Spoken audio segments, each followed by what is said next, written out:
Shalom semuanya. Halo. Kok lemah kali ya? Ada semangatnya hari ini, amin. Amin. Kalau datang ke rumah Tuhan kita harus semangat, amin. Amin. Sekali lagi saya sapa semuanya. Shalom. Halo.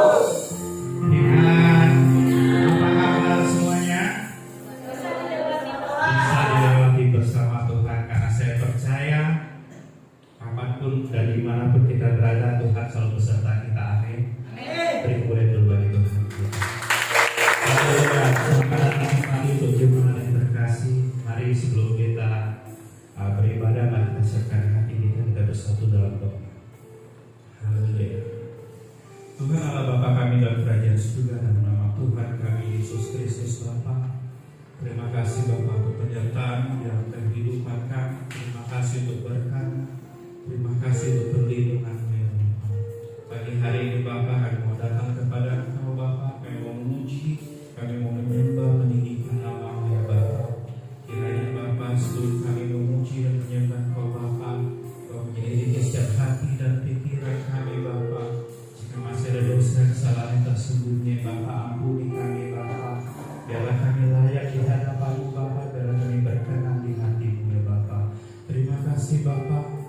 Kau sertai ibadah kami dari awal sampai juga pada akhirnya. Di dalam nama Tuhan kami Yesus Kristus yang siap memuji dan menyembah bersama-sama kita katakan amin. Haleluya. Terima kasih Tuhan. Engkau Allah di mana, Allah yang selalu beserta kami Tuhan. Terima kasih untuk penyertaan-Mu ya Tuhan.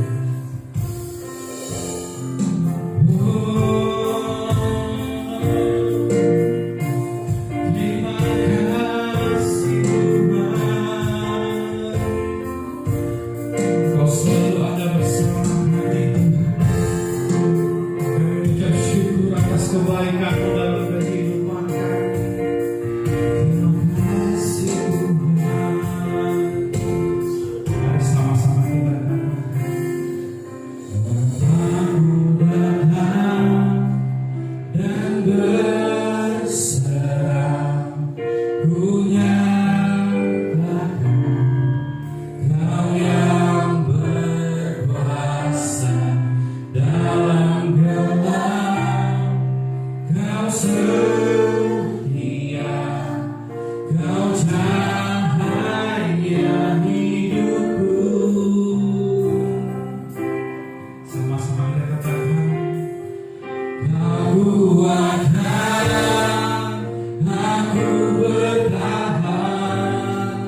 mau memuji, kami mau meninggikan nama-Mu Tuhan. Terima kasih Tuhan, hanya dalam nama Tuhan kami Yesus Kristus yang siap memuji dan bersorak bagi Tuhan, bersama-sama kita katakan amin. Haleluya. Siap berikan yang terbaik bagi Tuhan, amin. Yang bersuka-cita boleh lambaikan tangan, kita bangkit, kita serukan nama Yesus, amin. Semuanya bertepuk tangan.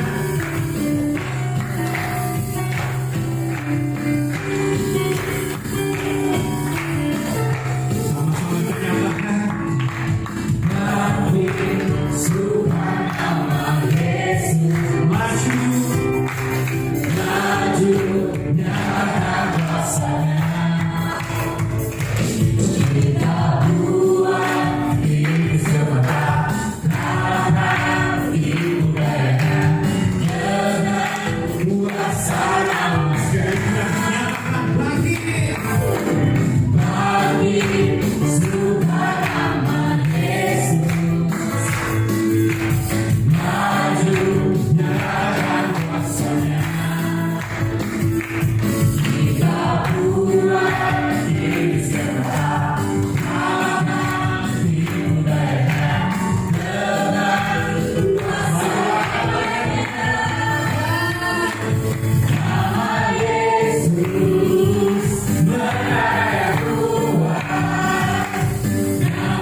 Yang percaya katakan amin.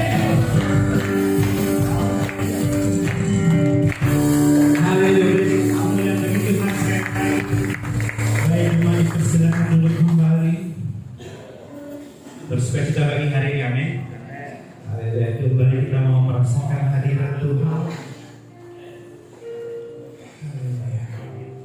Sebab telah kelegaan dalam kehidupan kami, Tuhan. Sebab telah pengharapan, telah kekuatan dalam kehidupan kami, Tuhan. Terima kasih, Tuhan.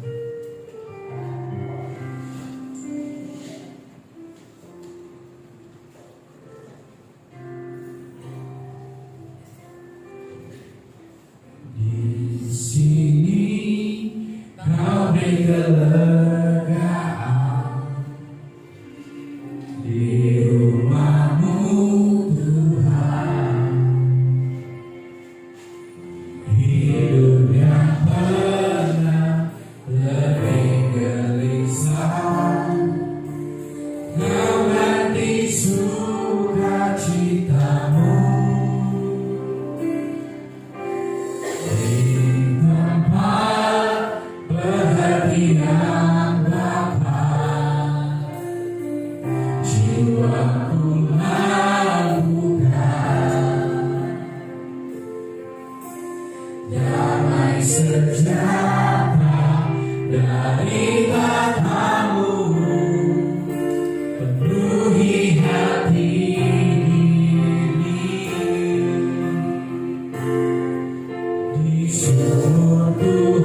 Bukan dengan kekuatan dan hebat kami Tuhan, namun karena kasih dan anugerah-Mu kami boleh ada sampai saat ini Tuhan. Mengucap syukur dan segala kebaikan-Mu Tuhan. Haleluya. Bukan dengan kekuatan ku dapat jalani hidupku tanpa Tuhan yang di sampingku. Ku tak mampu sendiri,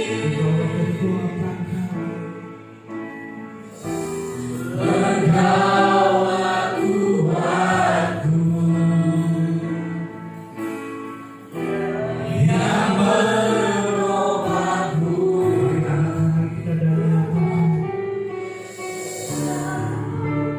dan berseru pertolonganku datang dari-Mu. Peganglah tanganku, jangan lepaskan. Kaulah harapan dalam hidup. Benar Tuhan, Kau pengharapan dalam kehidupan kami. Bukan dengan kekuatanku ku dapat jalani hidupku tanpa Tuhan yang di sampingku. Ku tak mampu sendiri, Engkaulah kuatku yang menolongku.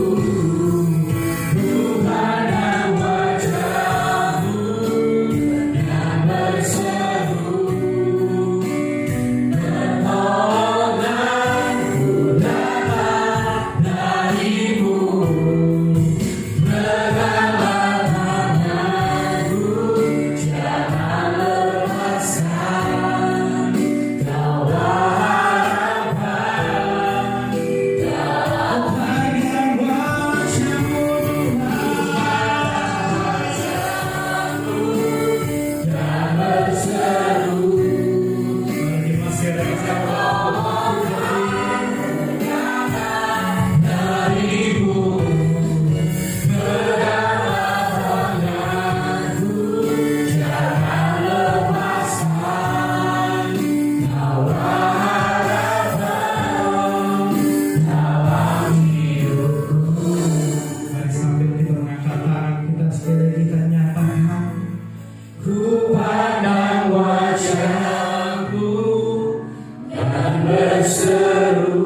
seru,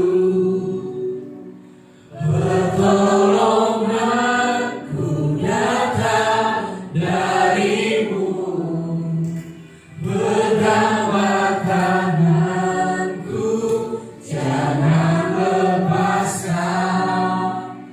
Kaulah harapan dalam hidupku, kaulah harapan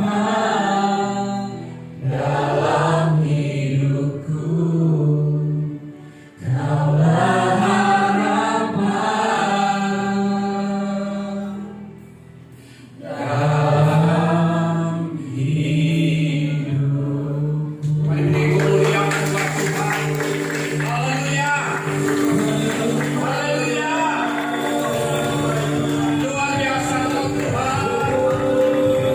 Luar biasa Tuhan Yesus. Haleluya. Glory. Glory. Kemuliaan bagimu. Keagungan bagi Allah.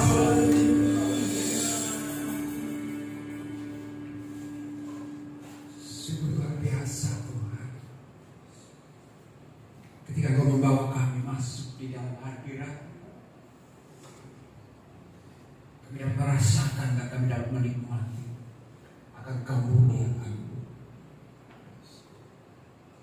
Sukacitamu mengalir, memenuhi hati dan kehidupan kami. Maka kami dipulihkan, kami dibaharui oleh Roh-Mu.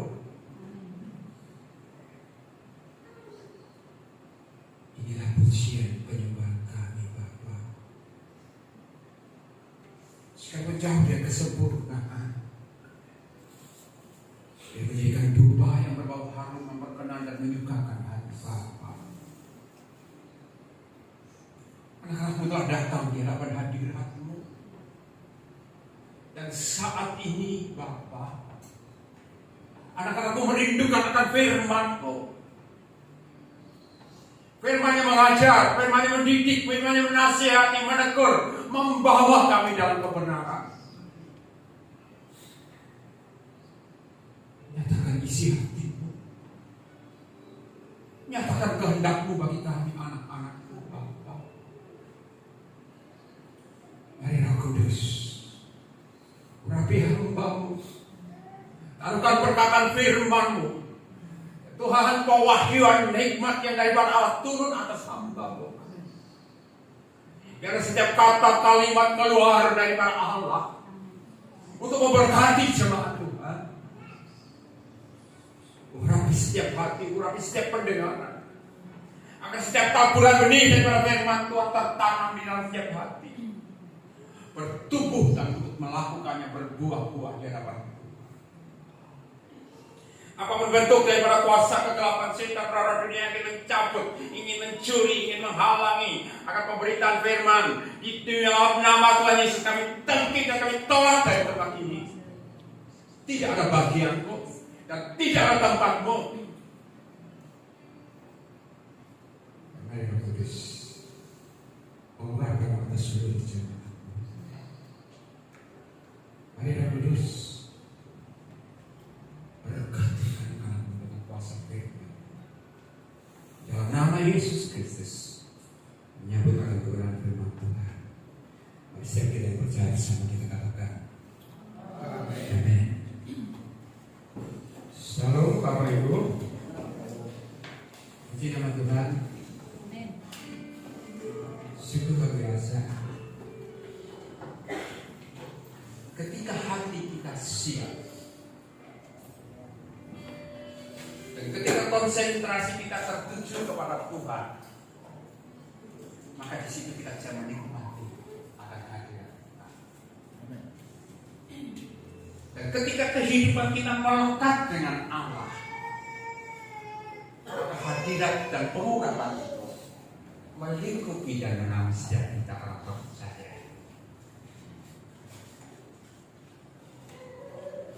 Pada pagi hari ini saya ingin mengajak kepada Bapak Ibu dan Saudara untuk melihat dan memperhatikan akan keadaan yang sedang terjadi. Saya ingin melihat, ingin mengajak setiap kita benar-benar melihat, berkonsentrasi, memperhatikan waktu dan saatnya.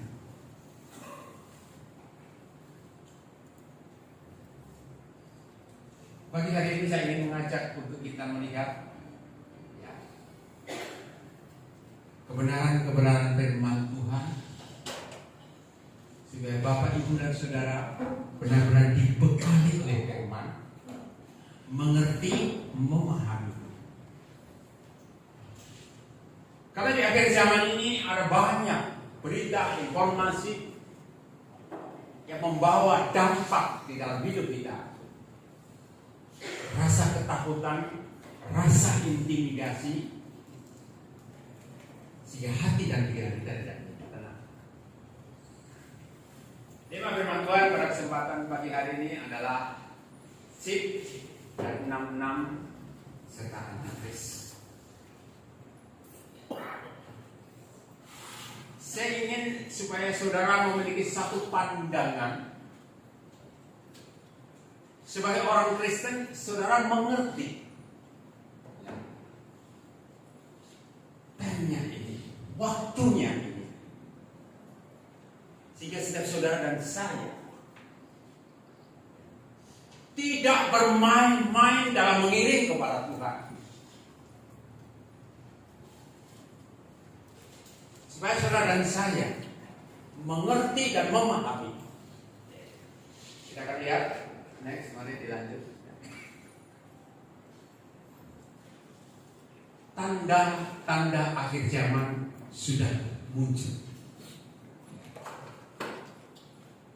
Tanda-tanda daripada akhir zaman sedang terjadi. Kalau di dalam kekristenan masih bermain-main, saudara akan mengalami dan saudara akan tertimpa. Dalam kitab Wahyu dikatakan cawan murka Allah. Tuhan Yesus sudah memberikan peringatan tentang akhir zaman. Tanda yang dipakai adalah perumpamaan tentang pohon ara.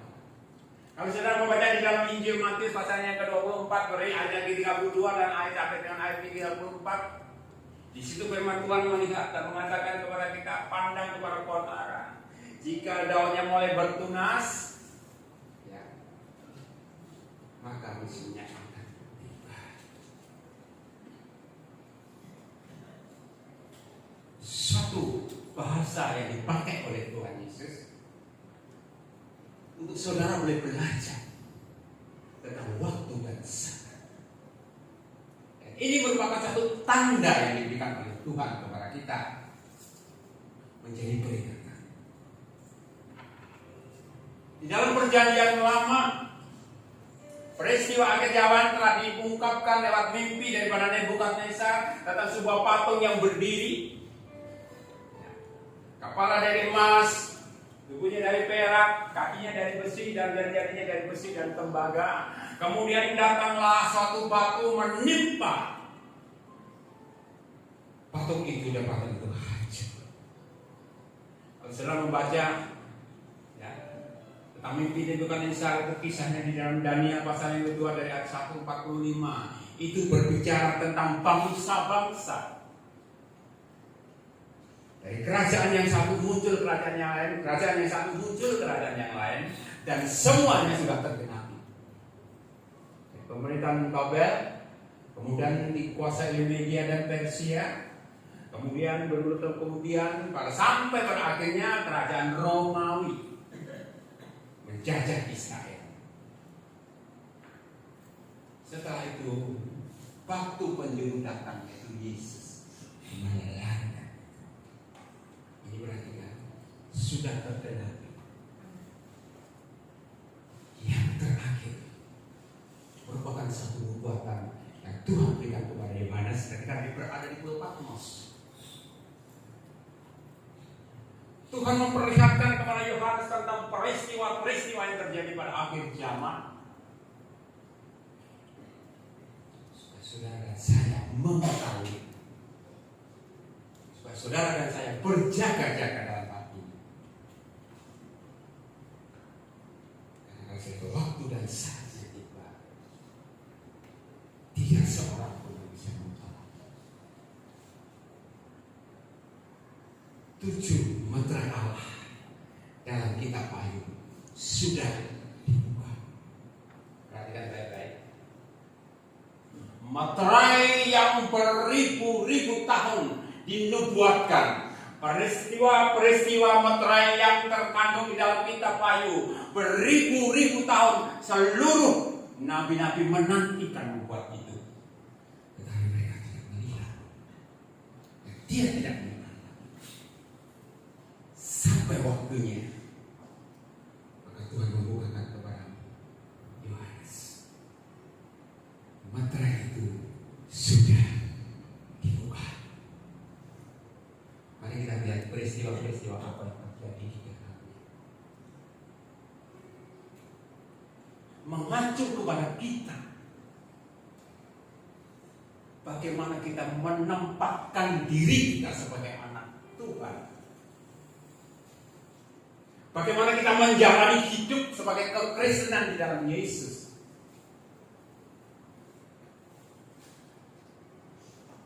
Karena ada waktunya pemisahan antara kambing dan domba.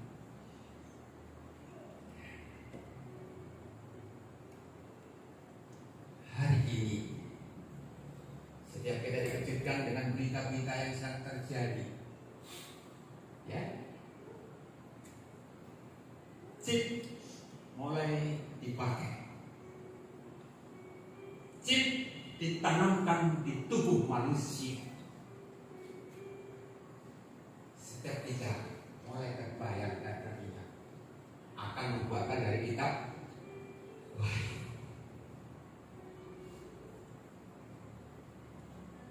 Saya teringat ketika saya masih remaja pada tahun 80-an, ketika ada satu informasi akan terjadi perdagangan transaksi dengan cara non tunai. Pada waktu itu gempa. Saya ingat di daerah Jawa, gereja-gereja mulai gelisah karena akan muncul tanda sebagai apa yang dibuatkan oleh kitab Wahyu. Dan pada waktu itu mulai tahun 90-an mulailah berlaku barcode, ingat ya? Tanda setiap produk ditandai dengan barcode. Dan waktu itu orang gelisah, ini antikris, ini antikris.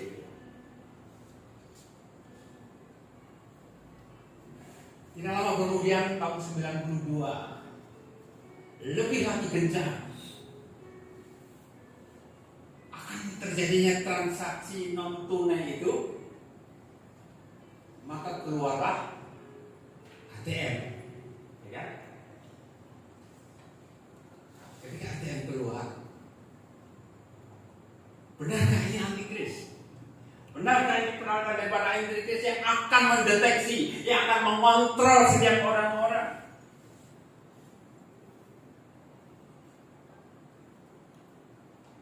Lalu belakangan lagi muncul yang dinamakan chip. Saya ingin menjelaskan sedikit dan memberitahukan kepada saudara supaya informasi ini, ya, kita sebagai anak Tuhan bisa menangkap kebenarannya. Apa itu chip? Ya, karena Eddie mengatakan, memberitahukan bahwa chip adalah merupakan satu alat elektronik, satu komponen yang memiliki fungsi dapat memancarkan gelombang radio, sehingga ketika chip ditanamkan baik di dalam tubuh manusia, baik ketika chip itu ditaruh di handphone, maka keberadaannya dapat dideteksi, dapat diketahui.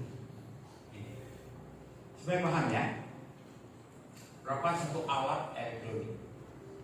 Ini rangkaian alat elektronik. Ketika ini mulai ada satu negara mencanangkan untuk menanamkan di dalam tubuh manusia. Bahkan sempat terjadi di Indonesia kalau tidak salah, satu perusahaan memakai tanda ini, dimasukkan di jari, di tangannya sebagai tanda ya bagi karyawan untuk mempermudah transaksi dan kegiatan-kegiatan perusahaan itu sehingga dapat terkontrol. Lalu bagaimana dengan kita? Apa yang ada dalam pikiran kita? Apa yang ada menurut pandangan kita? Chip adalah satu benda yang kecil, ditanam atau ditaruh di dalam handphone saudara. Negara maju saat ini, khususnya Eropa, dengan kemajuan teknologi yang dinamakan teknologi nano, ya, chip itu hanya sebesar mungkin seperti satu biji beras gitu ya, kan kecil. Tetapi lewat teknologi nano ini, benda yang kecil ini yang sebesar biji beras gitu ya, bisa diperkecil lagi beratus kali lipat, bahkan ribuan kali lipat, sehingga tidak nampak lagi. Jadi kalau tadinya chip itu ditanam di tangan, di anggota tubuh kita, jadi dengan teknologi nano nggak perlu seperti itu lagi. Bahkan disambungkan, dilapkan di tangan atau di bagian tubuh kita, itu sudah melekat. Karena sudah melekat di dalam tubuh kita, maka ketika kita berada dimanapun, maka saudara jadi kontrol, saudara bisa diketahui dengan saudara. Ini peristiwa yang disebut chip itu tadi. Lalu saya ingin bertanya kepada saudara, chip adalah hasil daripada produk elektronik yang memiliki fungsi sebagai pemancar gelombang radio sehingga orang dapat mendeteksi. Lalu kalau chip ini kita hubungkan dengan firman Tuhan, dengan Alkitab, apa hubungannya? Halo, masih bersama saya? Lalu apa hubungan chip ini dengan firman Tuhan?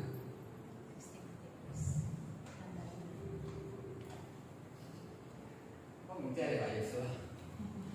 Demikian ya.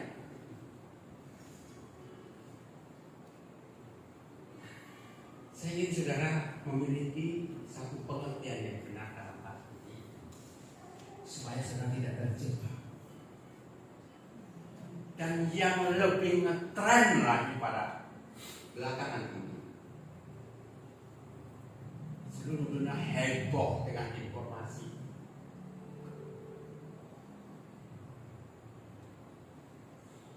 Vaksin COVID adalah antikris. Halo, masih bersama saya? Vaksin COVID adalah antikris. Mari, saya ingin mengajak kita membuka kebenaran firman itu. Benarkah vaksin itu antikris? Nah, maka di dalam gereja timbul pendapat pro kontra. Bahkan tidak sedikit hamba Tuhan mengatakan, kamu tidak boleh divaksin, masuk antikris. Ya kan? Halo. Ya. Beberapa orang kemudian ya mati-matian saya tidak mau divaksin, saya tidak mau jadi antikris. Seperti yang dikasih Tuhan, vaksin adalah suatu bakteri yang telah dijinakkan, sehingga pengaruh daripada bakteri atau kuman itu menjadi lemah. Dan ketika sudah lemah, karena ini akan merusak tubuh manusia, ini akan menghancurkan sel-sel tubuh manusia, yang pada akhirnya akan membawa pada kematian. Dan hal itu terjadi dan kita bisa melihat bukan berapa ribu lagi manusia, tetapi fakta membuktikan jutaan manusia telah mati oleh COVID. Amen.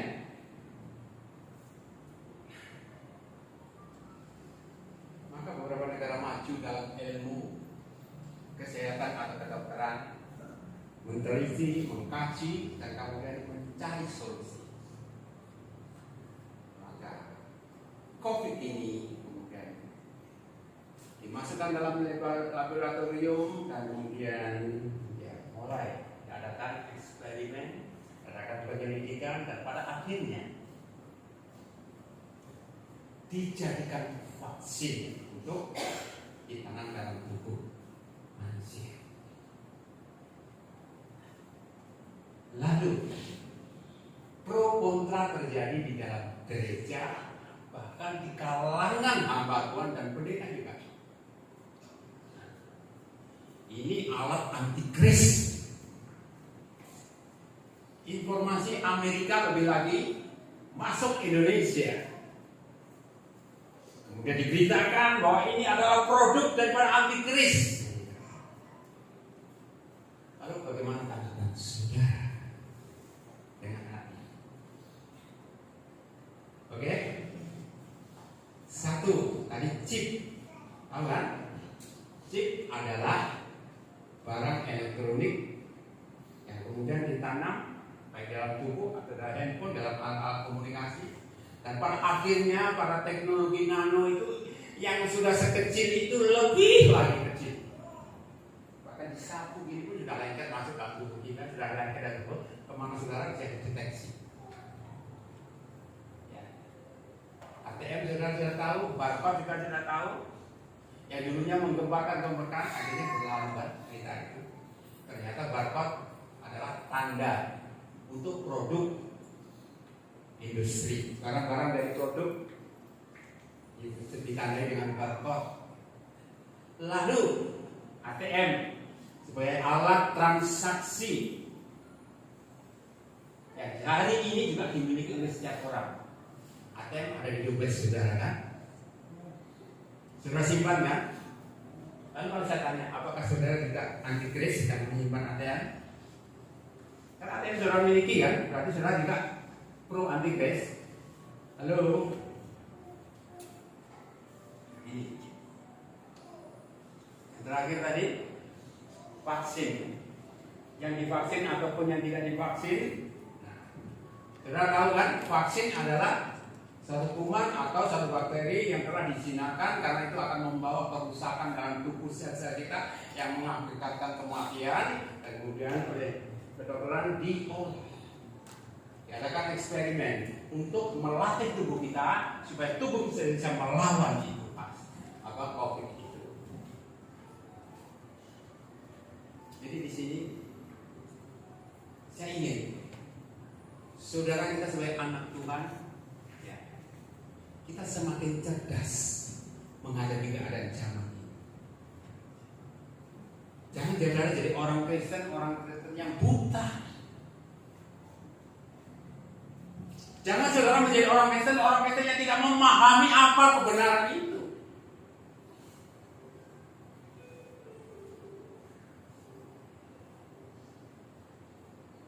Semua yang kita bahas tadi adalah merupakan barang-barang.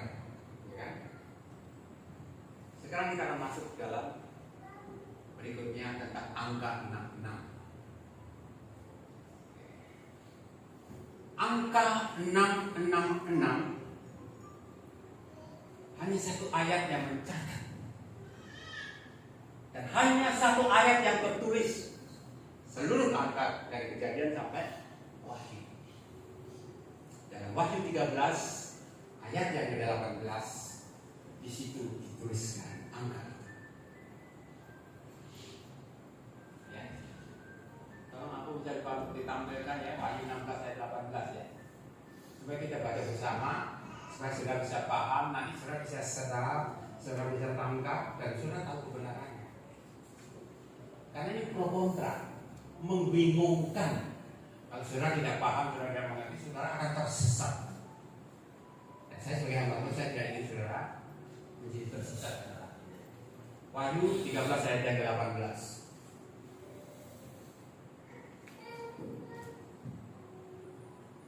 Oke, ini ya. Saya bacakan Wahyu 13 ayat ke-18. Yang penting di sini ialah hikmat. Perhatikan. Apa yang kita bahas, apa yang kita uraikan tadi, yang penting di sini di otak kita, di pikiran kita adalah hikmat. Oke, ya. Masukkan ini. Jadi anak Tuhan harus berhikmat. Barang siapa bijaksana, baiklah ia menghitung bilangan binatang itu. Karena bilangan binatang itu adalah bilangan seorang manusia. Perhatikan. Bilangan binatang itu adalah bilangan seorang manusia. Perhatikan ya. Bilangan seorang manusia. Dan bilangannya ialah, saudara baca teruskan.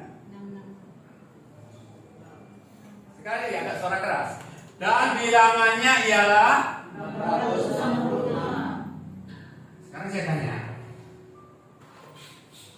666 ini siapa?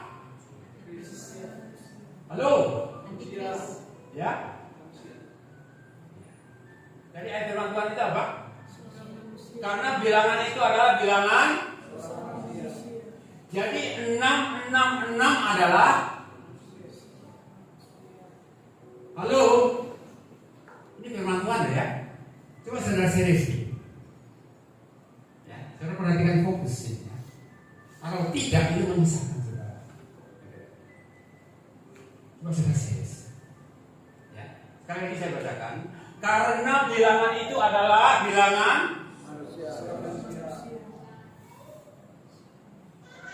selama ini.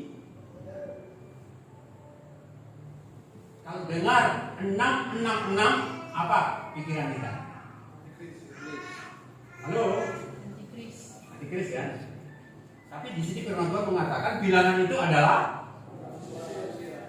Perhatikan. Beda enggak? Halo? Beda enggak? Beda kan? Sekali lagi Bapak Ibu dan Saudara, yang penting di sini adalah hikmat. Perhatikan. Kalau saudara tidak berhikmat, habis ya. Kenapa? Engkau tidak bisa membedakan. Engkau tidak bisa memahami ini.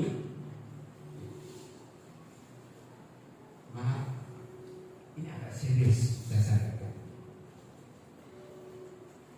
Supaya hidup kekristenanmu tidak amburadul. Pemahamanmu dengan kebenaran itu benar-benar memahami dan mengerti.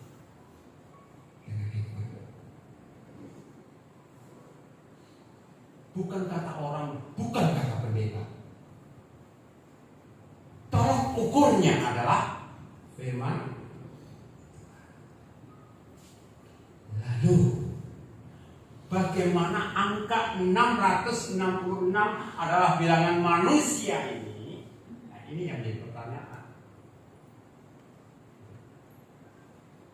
Ya.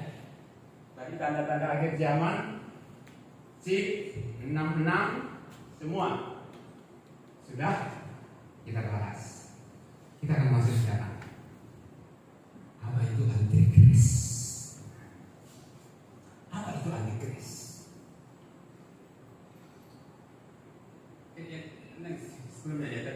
tanda-tanda dirinya. Oke. Supaya saudara memahami dan mengerti tentang antikris, saudara bisa membedakannya tentang angka manusia tadi ya. Ingat, bilangan 666 adalah bilangan manusia itu. Saya ingin mengajak saudara mulai kita bedah gitu kan. Kita ungkap. Dimulai dari tanda di tangan dan tanda di dahi. Perhatikan ya. Tanda yang ada di tangan dan tanda yang ada di. Oke, dengan hikmat ya. Fokus.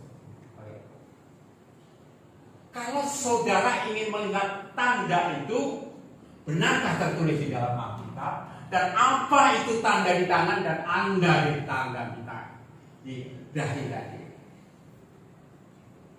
Kalau saudara membaca di dalam Perjanjian Lama dalam kitab Ulangan, ya, ketika Taurat diturunkan melalui Musa untuk Bani Israel, ya, Tuhan memberikan Taurat itu kepada Israel dan kemudian Musa mengajarkan. Lalu Taurat itu, maka ketika orang-orang Yahudi, orang-orang Bani Israel, ketika dia berdoa dan dia datang kepada Tuhan dipimpin oleh seorang imam. Dan ketika imam itu akan masuk ke dalam kemah perjanjian atau tempat ibadah itu, mereka harus mengenakan pakaian imam dan di dahi mereka itu diikatkan tanda. Dan juga di lengannya diikatkan tanda itu. Jadi, ya, saya tidak mengupas di sini ya. Saya hanya memberitahukan latar belakangnya supaya saudara menangkap gitu ya. Ketika Bani Israel bertumbuh berkembang ratusan tahun kemudian dan sampai hari ini yang dianut oleh orang Yahudi, dalam mereka datang kepada Tuhan memakai dua tanda. Di dahi dan di. Oke ya. Wahyu pasalnya yang ke-14 ayat yang ke-9 sampai ayat yang ke-11. Kemudian iblis juga memakai tanda itu juga ditaruh di dahi dan di tangan. Tetapi Wahyu 14 ayat yang ke-1, di situ ada tanda meterai yang ada di dahi. Perhatikan ya. Di sini tanda di tangan, tanda di dahi. Karena ini pengaruhnya akhir zaman. Kekristenan kalau tidak hanyut dengan pemakai tanda. Saudara akan tersesat. Saudara akan masuk di bilangan daripada 666 itu tadi, yaitu bilangan manusia. Oke, next. Sekarang siapakah antikris itu?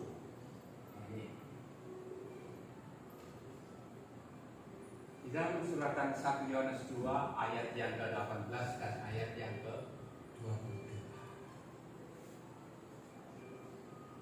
Saudaraku, sekali lagi. Yang penting di sini adalah hikmat. Antikris sudah dituliskan di dalam Alkitab 2000 tahun yang lalu. Antikris sudah disampaikan oleh Tuhan Yesus ketika dia mengajar. Alkitab juga sudah menuliskan bahwa antikris itu sudah ada. Jadi bukan nanti ya.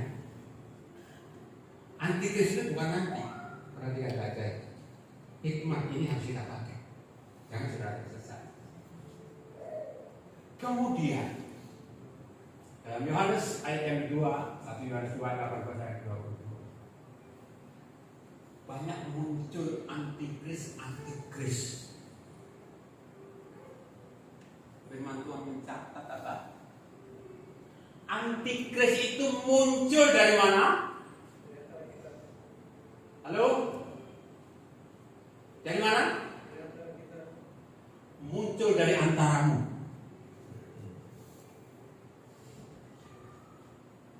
Jangan saudara berpikir aku sudah pergi ke gereja, aku sudah ibadah, aku anak Tuhan maksud. Benarkah? Nah itu. Ini. Apakah jadi orang Kristen pasti masuk surga? Lalu bagaimana dengan keselamatan? Kalau percaya kepada Yesus pasti selamat. Aduh. Jika engkau mengaku dengan mulutmu, percaya di dalam hatimu, keselamatan terjadi atasmu.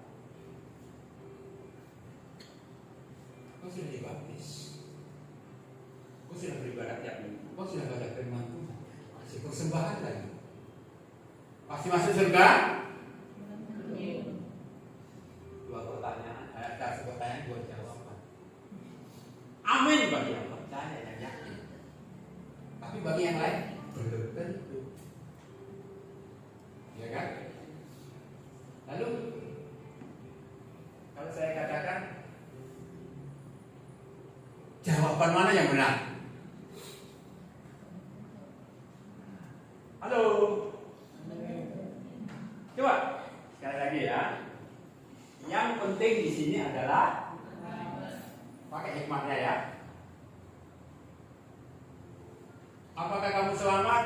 Ada yang katakan amin, pasti selamat. Ya kan? Kemudian yang satunya lagi bilang, oh belum tentu. Ya kan? Ini saya ingin mengajak sejauh mana pemahamanmu sebagai anak Tuhan dan Tuhan. Ya? Sejauh mana pemahaman kita sebagai anak Tuhan dengan jawaban ini? Selamat, oh pasti selamat. Ya? Yang kalian katakan, oh belum tentu. Jawaban mana yang benar dari antara dua ini? Ya kan? Sekali lagi, saya sebagai hamba Tuhan, saya tidak membuat saudara ragu-ragu atau takut ya dari dua jawaban ini. Yang satu mengatakan pasti kan? Yang satu belum tentu. Saya sebagai hamba Tuhan merefleksikan ini ya. Dari dua jawaban ini saya katakan dua-duanya betul. Perhatikan baik-baik. Dua-duanya betul. Apa yang membetulkannya? Nah, ini supaya saudara kita pakai hikmahnya tadi ya. Supaya kebenaran firman ini jangan saudara tidak paham. Dengan pengakuan lewat mulut dan hati yang percaya itu pasti menyelamatkan. Berarti pasti selamat. Lalu lagi ini jawaban belum tentu tadi. Nah ini jawaban belum tentu tadi. Apa kebenarannya? Nah ini perhatikan baik-baik ya. Keselamatan dimulai dari kita percaya kan. Setelah kita percaya kita harus bertobat. Bukti pertobatannya dengan kita menyerahkan diri, dibaptis, lahir baru. Setelah lahir baru apa yang kita lakukan? Halo. Jadi perhatikan ya. Jadi saudara datang ke gereja itu amin amin kata pendeta ini bilang apa? Amin. Pendeta jawab amin. Tahu benar firman Tuhan gimana? Gitu ya. Saya mengajak saudara agak sedikit berhikmat gitu ya, lebih berhikmat lagi, lebih cerdas gitu. Karena ini peristiwa akhir zaman dan ini kondisinya adalah akhir zaman. Gitu. Nanti pengaruhnya saya akan buktikan kepada saudara. Mungkin agak sedikit panjang dikit apa hari ini ya. Nah, sekarang bagi yang mereka mengatakan belum tentu, ya memang benar belum tentu. Karena firman Tuhan, saya pakai Alkitab digital ya, lewat handphone, itu tertulis. Dikatakan oleh firman Tuhan, bukan langkah awal yang menentukan, tetapi langkah.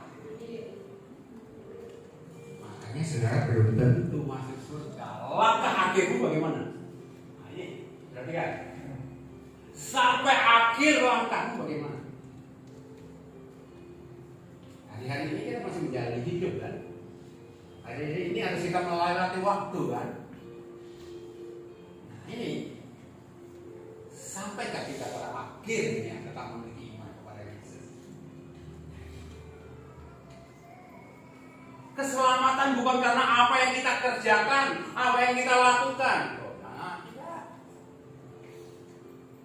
Alkitab saya menuliskan, ketika orang bertemu Tuhan, Tuhan, demi namamu aku mengusir setan, demi namamu aku menyembuhkan orang sakit, demi namamu aku mengadakan mujizat. Aku pasti selamat. Apa jawab Tuhan? Nyangka. Apa jawab Tuhan? Nyangka. Aku tidak menangkap. Halo. Ini tadi jawaban belum tentu. Ya kan? Belum tentu. Kenapa? Langkah akhirnya di mana? Maka inilah dengan hikmat kita harus paham. Mengiring kepada Tuhan dan ikut Yesus diperlukan ketaatan dan kesetiaan. Sampai kalau tidak ada bagian dalam kerajaan surga. Paham? Ya. Sekarang siapa antikris? Antikris adalah firman Tuhan mengatakan. Perhatikan baik-baik. Jadi sebagai gambaran di otak kita ini jangan lupa lihat antikris. Oh, lihat chip antikris, lihat ATM antikris, lihat vaksin antikris. Ya. Semua antikris. Antikris itu adalah orang-orang yang akan muncul dari antaramu. Perhatikan baik-baik. Waspadai. Antikris adalah orang-orang yang akan muncul dari antaramu. Ya, antara saudara akan muncul. Ini firman Tuhan ya, bukan Pak Yosua mengatakan, Pak Yosua nuduh orang pula. Halo, kita boleh? Nanti ingno gitu ya. Ya, ingno. Pakai otak. Logikanya bagaimana? Gara-gara vaksin 19 COVID heboh. Ya saya tidak melarang beberapa pendeta juga anti, tidak pakai karena antikris. Silakan gitu kan. Tapi ada yang divaksin. Apakah itu antikris? Sekali lagi yang penting di sini adalah sekarang saya uraikan siapa antikris dan bagaimana dengan tanda-tandanya. Jadi Bapak Ibu dan Saudara yang dikasihi oleh Tuhan, inti supaya saudara tangkap dengan benar ini ya. Berbicara tentang antikris, sekali lagi itu bukan berbicara soal barang benda mati. Berbicara tentang antikris itu bukan berbicara tentang ciptaan vaksin atau yang dikelola dan lain sebagainya tadi. Bukan produk-produk dan lain sebagainya. Itu barang mati. Sekarang berita tentang akhir zaman ini kan ditulis dalam kitab Wahyu. Amin. Paham kan? Kapan ditulis? 2000 yang lalu, 2000 tahun loh ya. Sudah 2000 tahun yang lalu. Waktu Yohanes mendapatkan wahyu itu, sudah ada barcode belum? Sudah ada ATM belum? Sudah ada vaksin belum? Sudah ada COVID belum? Perhatikan ya, hikmah ini ya, sekali lagi. Jadi, apa yang dimaksudkan di sini tentang antikris?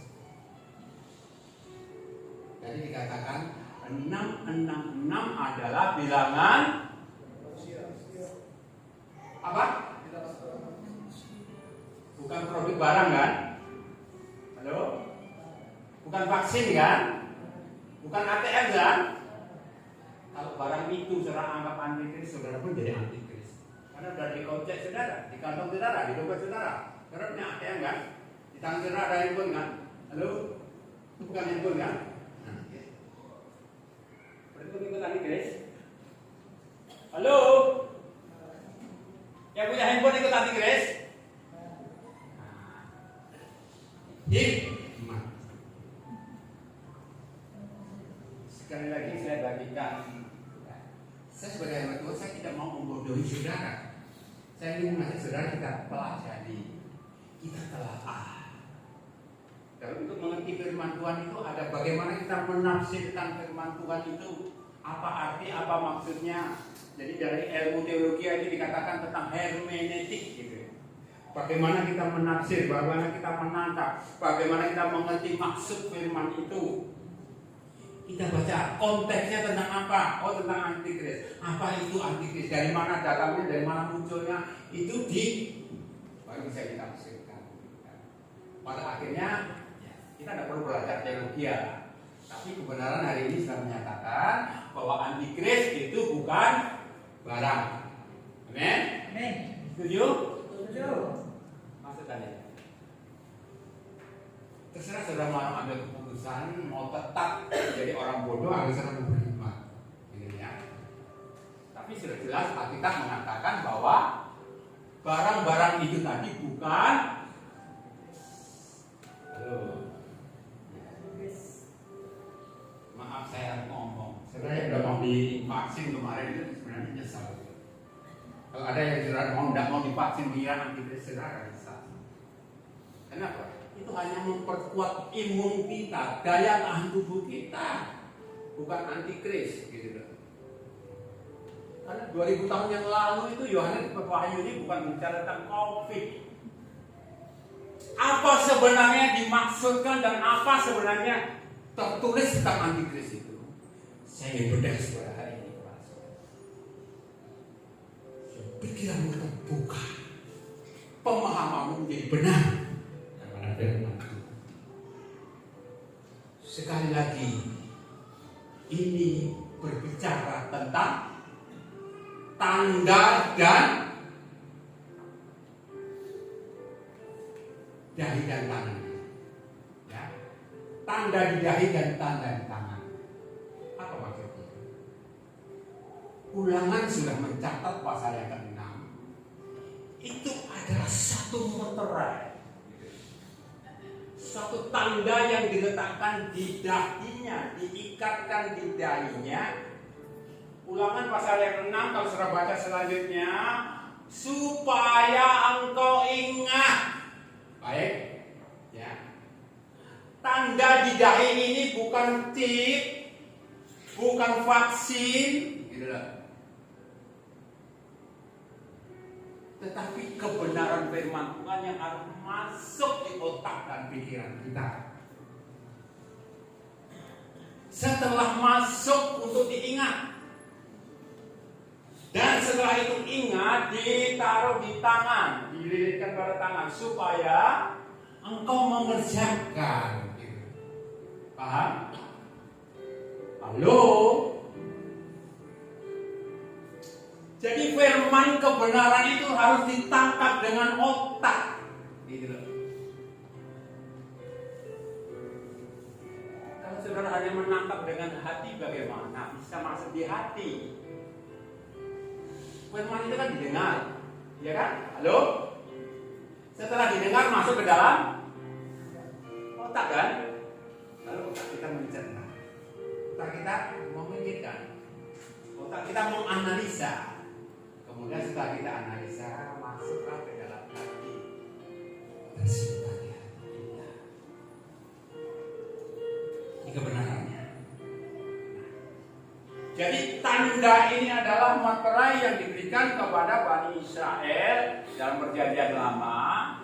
Kemudian diikuti pada zaman Perjanjian Baru orang-orang Yahudi itu masih memakai tanda itu, ya, yang disebut sebagai tefillin. Ya. Di mana gereja-gereja ortodok sampai hari ini dia kalau berdoa, kalau beribadah itu pakai tanda di dahinya, pakai tanda di tangannya juga. Nah, lalu ketika zaman Yesus tidak menyinggung meterai itu harus dipakai di dahi, karena di tangannya diikatkan di kepala, di dahinya. Tetapi Tuhan mengajarkan firman itu setelah didengar, setelah dianalisa, disimpan di dalam. Kenapa? Itu akan mempengaruhi kehidupan kita dan kemudian akan kita lakukan melalui tangan tadi. Tangan ini kan bisa untuk bekerja, untuk bertindak.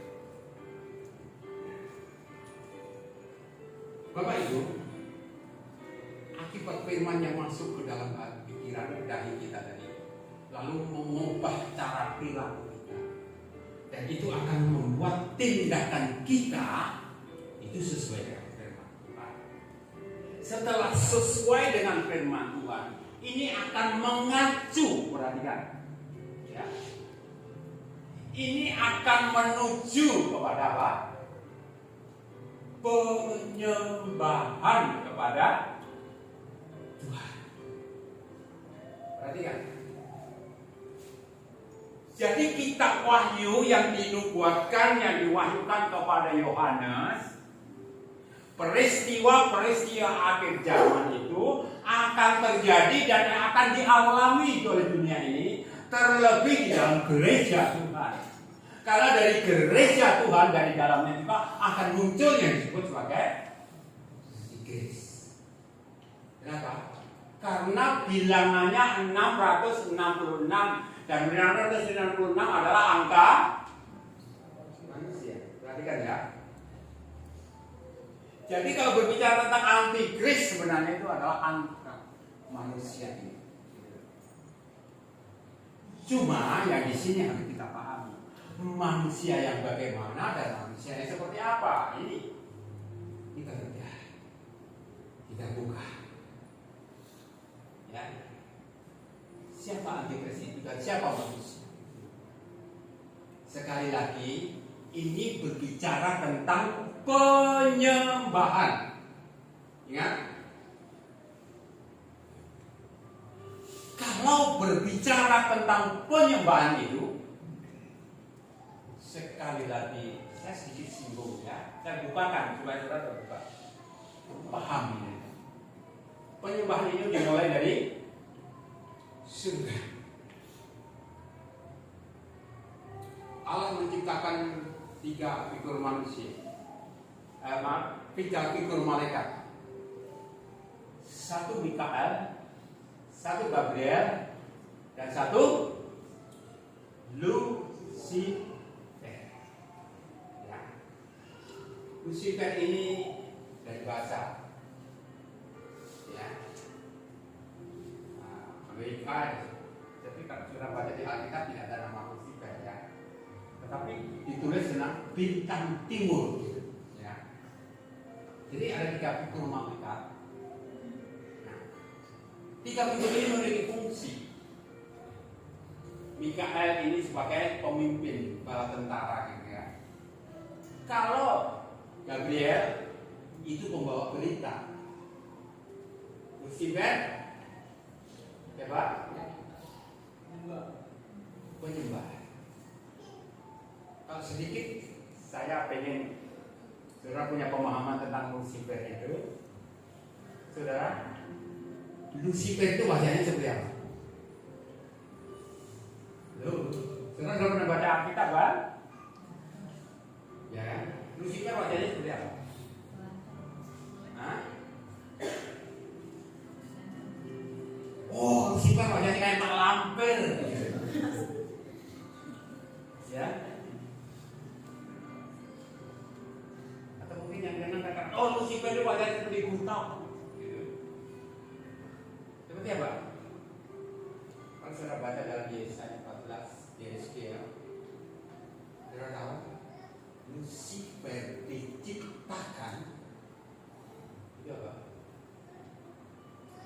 dari spektrum, tahu? Dari sinar kemuliaan Allah sendiri. Ini Lucifer, ini kita menuliskan.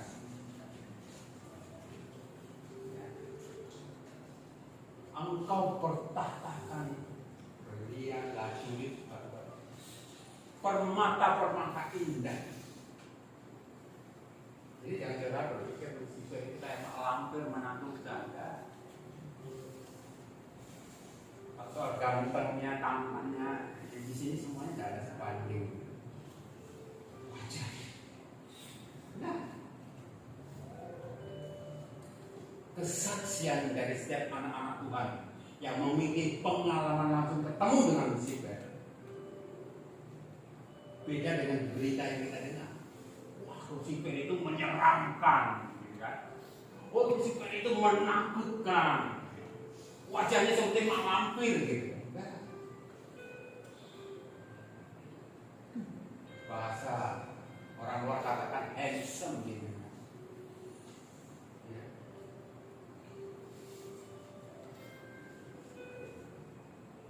Orang tenang katakan, oh boxer ya. Pokoknya gitu. Makanya ini saudara perhatikan, tidak sedikit manusia terpengaruh dan terpikat oleh Lucifer dengan ketampanan dan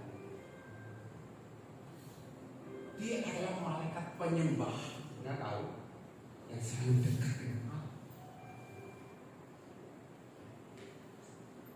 Di atas gunung-gunung Allah, tempat gunung, permata-permata yang indah ada padamu. Kalau saya bayangkan, orang yang dekat dari sinarnya pada Allah. Sekali lagi, kembali saya kembalikan. Kita akan kembali kepada penyembahan. Dialah worship leader pertama di dunia dan di surga. Perhatikan. Dialah pemimpin penyembahan.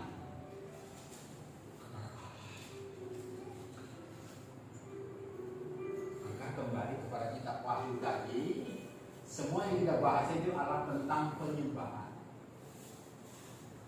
Namun Lucifer memiliki hati yang jahat. Dia ingin penyembahan kepada Allah itu diambil. Maka setiap penyembah itu diharapkan menyembah kepada dia.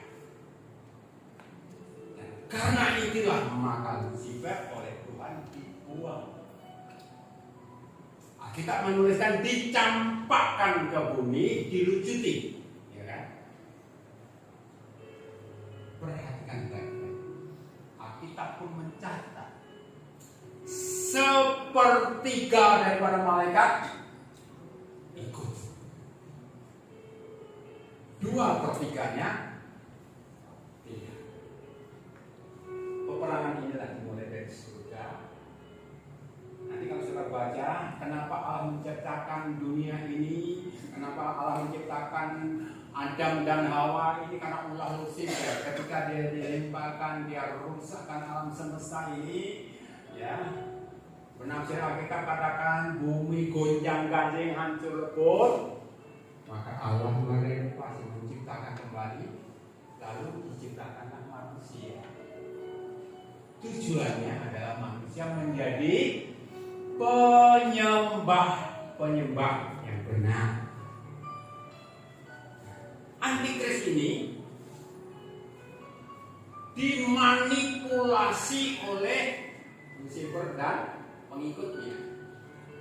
Maka sekali lagi dia menaruh tanda di dahi dan tanda di tangan. Paham? Kalau saudara membaca di dalam kitab Wahyu tadi, pasal yang ke-13 mulai ayat 16, 17, 18. Nah ini. Itu siasat dan semu daya bagaimana manusia dipengaruhi supaya manusia jangan menyembah kepada Allah, tetapi Tetapi manusia menyembah kepada iblis, setan tadi, Lucifer tadi. Kenapa tanda itu ada di dahi dan kenapa tanda itu ada di tangan? Ini saya saudara paham. Lucifer adalah worship leader, penyembah dari surga. Dia tahu trik-triknya untuk manusia menyembah. Maka dengan segala semu daya dan siasatnya, manusia mulai dipengaruhi otak dan pikirannya dengan cara, nah ini, supaya menyembah. Tujuannya adalah ini, mengalihkan tanda meterai yang di dahi dan di tangan itu, tanda daripada Allah diganti oleh Lucifer menjadi tanda dari dia. Maka saudara dalam baca kitab Wahyu, orang tidak bisa transaksi, orang tidak bisa jual beli, maksudnya mereka sepenuhnya sudah dikuasai oleh Lucifer dan mengikuti. Bentuk penyembahannya seperti apa? Ini bentuk penyembahannya seperti apa?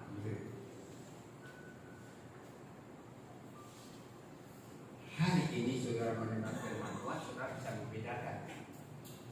Tetapi ketika kemarin saudara belum menjadi orang percaya, saudara tidak tahu bagaimana Lucifer menanamkan penyembahan itu dia diterima oleh otak ini. Bagaimana cara penyembahan itu bisa diterima dengan pikiran ini. Sedikit saya lihat satu contoh. Kita yang dari Tengah, ya.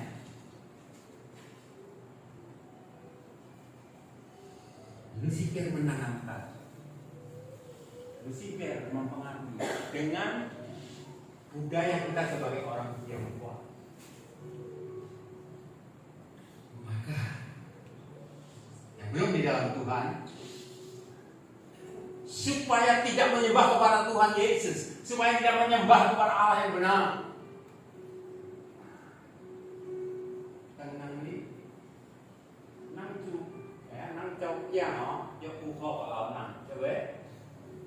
Sebagai anak kita harus hormat kepada orang tua. Sampai kapan?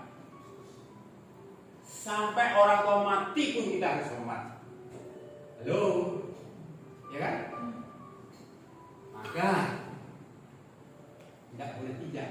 Setahun sekali itu paling minim, paling sedikit. Satu kali kalau hari matinya orang tua kita, tenang nih ya. Nanti pepe kalau orang Asimbo, buko kalau. Halo, masuk derak. Inilah antikris. Benar firman. Bukan Pak Yosua yang mengatakan ini firman Tuhan. Yang menyembah bukan daripada Tuhan, dia antikris. Munculnya dari antara kita ini. Kalau dulu sebelum kita kenal Yesus, oke. No problem, tidak masalah. Tetapi hari ini kalau saudara sudah menjadi orang Kristen, menjadi anak Tuhan, masih ini, baik-baik ini. Kau sedang minum murka Allah, Pak kita katakan. Ini firman Tuhan, saya tidak main-main. Saya bukan nakut-nakut, saya bukan mengancam. Ini firman Tuhan. Jadi, kalau sudah jadi anak Tuhan masih angkat galu, wahyu, kau sedang bersesuatu. Saya katakan kebenaran firman Tuhan hari ini. Kalau kemarin, minggu yang lalu kau sudah katakan, hari ini saya katakan bertobat. Kalau tidak, ini yang dikatakan firman Tuhan. Antikris itu muncul dari antara kau kan? Antikris. Kalau mau dikatakan antikris, tinggalkan. Ini firman Tuhan. Orang-orang Batak di sini ya, ada tautan doa kasih makan opung-opung kita, gitu kan? Panggil opung-opung kita yang sudah meninggal kasih makan katanya. Tidak beda dengan Tengah ini masih itu kan? Pepe kasih makan, gitu kan? Sama. Inilah benih daripada antikris. Penyembahan inilah yang Allah sangat murka. Kalau saudara baca di dalam Wahyu yang ke-14, siapa yang melakukan ini engkau sedang minum cawan murka daripada Allah. Tuhan murka pada orang-orang ini. Nanti kan Pak Yusuf tidak mengenai. Ini firman Tuhan yang mengatakan, saya akan menyampaikan kebenaran.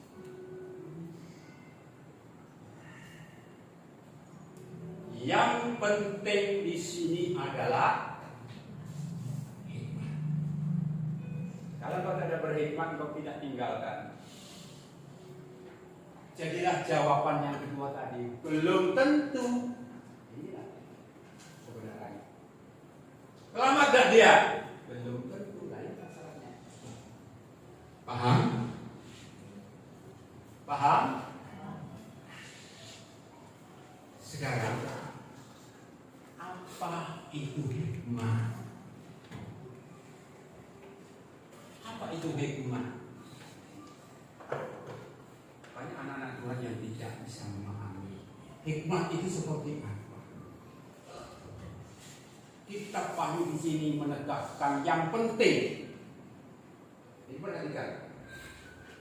Itu kalau dalam satu kalimat dalam bahasa Indonesia dikatakan yang penting, itu digaris bawahi, gitu kan?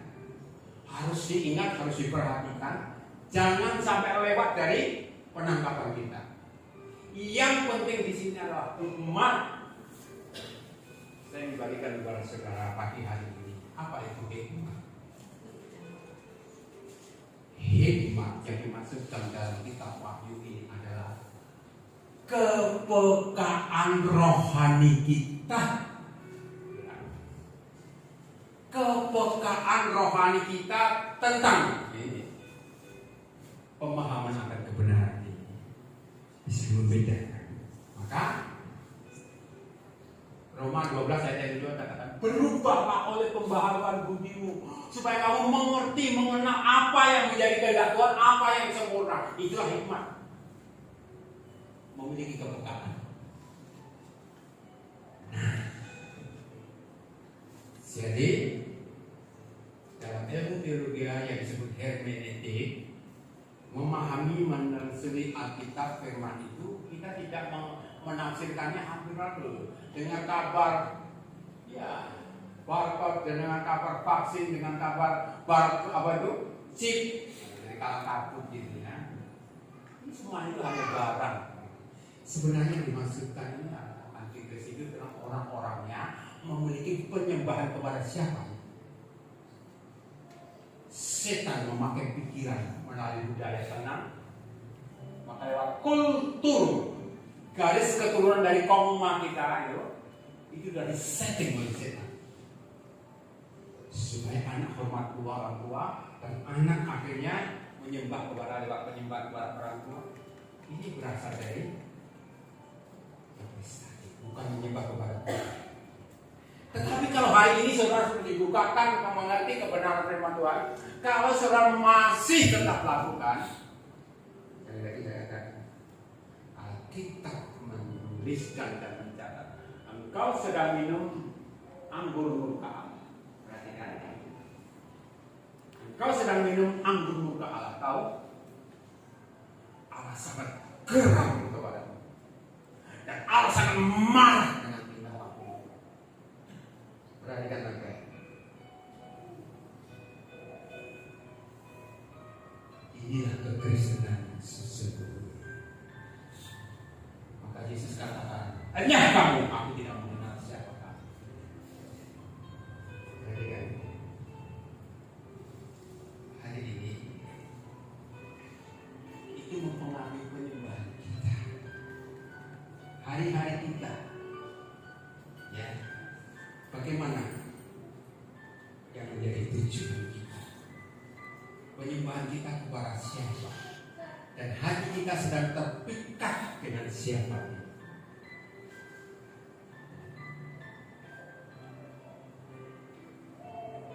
Kita buat, halo, kita buat, mau jadi ahli Kristus atau menjadi murid Kristus? Saya hanya bisa menyampaikan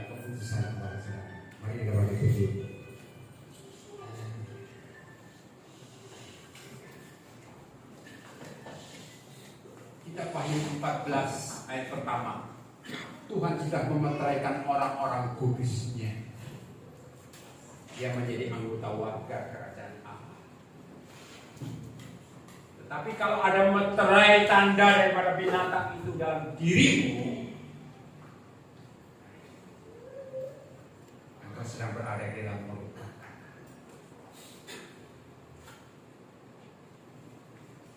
Ku pandang wajahmu dan berseru, pertolonganku datang darimu, berangkat tanganku jangan lepaskan, kaulah harapan dalam hidupku. Ku pandang wajahmu dan berseru, pertolonganku datang darimu, peganglah tanganku jangan lepaskan, kaulah harapan dalam hidupku. Ku pandang wajahmu dan berseru, pertolonganku datang darimu, peganglah tanganku jangan lepaskan, kaulah harapan dalam hidupku, kaulah harapan dalam hidupku, kaulah harapan dalam hidupku.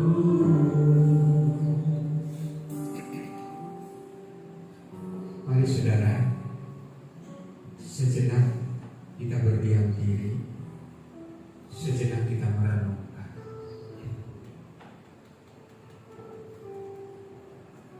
Biarlah kebenaran firman ini mengantar kepada kita untuk melakukan yang benar.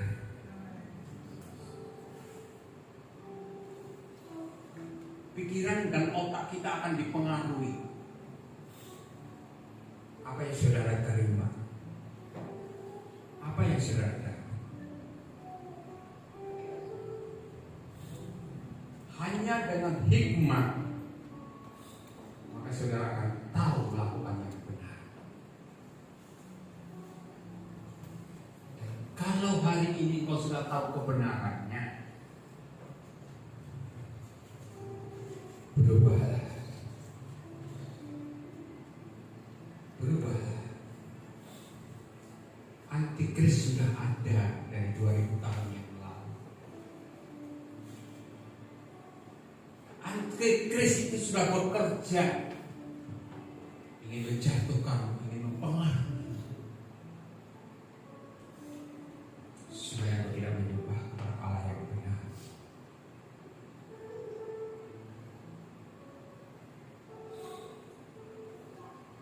Hamba hanya bisa menyampaikan apa yang menjadi isi hatimu bagi anak-anakmu. Biarlah ini boleh memberikan suatu pencerahan di dalam pikiran, di dalam hati, dalam kehidupan anak-anakmu, sehingga anak-anakmu menjadi penyembah-penyembah yang benar, yang menyembah Bapa di dalam roh dan kebenaran. Penyembah-penyembah yang benar, yang tidak digantikan, yang tidak digeser oleh penyembah-penyembah dunia.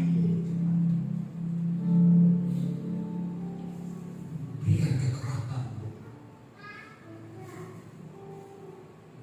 Memberikan pertolongan-Mu Roh Kudus bagi anak-anak-Mu. Memiliki ketaatan, memiliki kesetiaan kepada Tuhan. Pemahaman yang benar